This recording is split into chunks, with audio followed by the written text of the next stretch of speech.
finally time for the final part of these work logs, yay! For my jacket, I use this pattern, Simplicity 2525. Though there are plenty of other patterns that would probably work fine and wouldn't need alterations, this is what I had.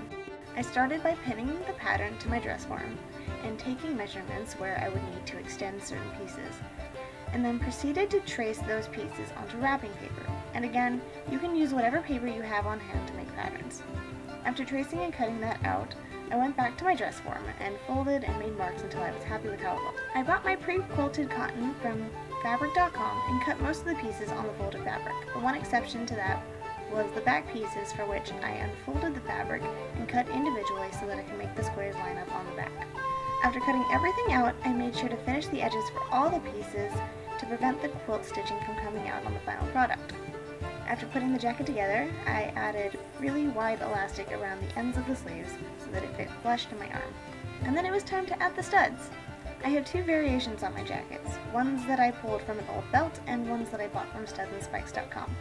There are small differences between the two, but you can't really tell from a difference.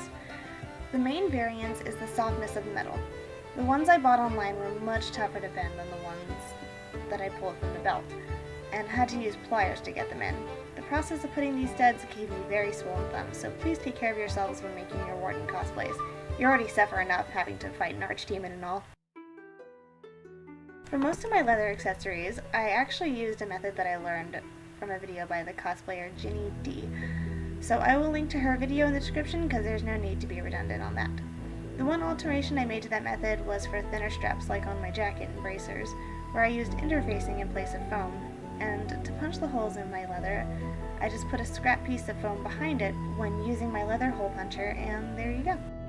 To attach my chest plate, I sewed in round clips to my tabard and some scrap fabric that I then super glued to my chest plate.